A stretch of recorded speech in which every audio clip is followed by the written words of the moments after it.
happening at the moment in a bit of detail. The areas in red are controlled by Russia. And these are the regions claimed by Russia on Friday. In total, it's about 15% of Ukraine's territory and includes parts that are still under Ukrainian control. Crimea, you'll remember, was claimed by Russia in 2014. Nadine Barber has more.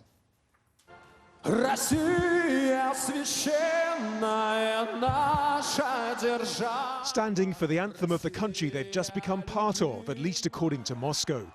The leaders of 4 Ukrainian regions appeared in Red Square with President Vladimir Putin, a very public sign of loyalty, hours after a signing ceremony that saw them become part of the Russian Federation. Vladimir Vladimirovich Putin. Russia has held so-called referendums in the 4 partially occupied areas of Ukraine over the last week. The votes, denounced by Western governments and by Kyiv as a sham, all delivered a resounding yes to joining Russia. The choice of the people in the areas of Donetsk, Luhansk, Zaporizhia and Kherson is not up for discussion. It's been made. Russia will not betray it. And the authorities in Kiev today should treat that free will of the people with respect, and no other way. That's the only path to peace. We will defend our land using all forces and means at our disposal, and will do everything we can to protect the security of our people. Russia's illegally annexed about 15% of Ukraine's total area, land equivalent to the size of Portugal. In his speech, President Putin said the population of the 4 regions would be Russian citizens forever. And while he made no mention of nuclear weapons, he's previously said nothing's off the table when it comes to defending what, in his eyes, is now Russian territory. That's raised fears of an escalation if Ukrainian attacks in parts of the Russian-claimed regions continue.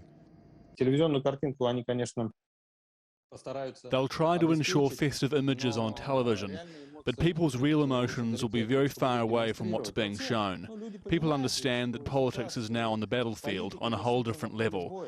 What's voted for and what's signed is not important.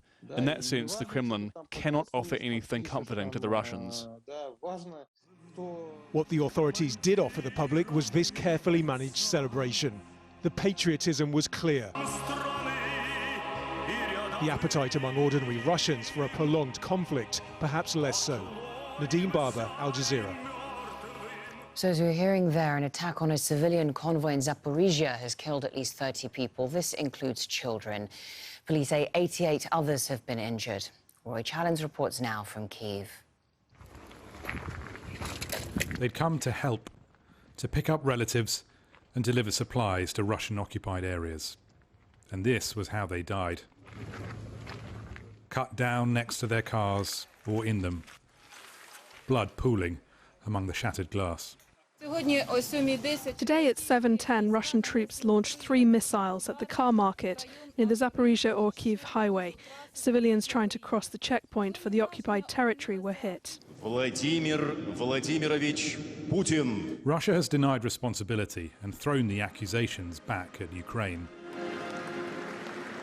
Hours after the attack, Vladimir Putin formally annexed 4 Ukrainian regions.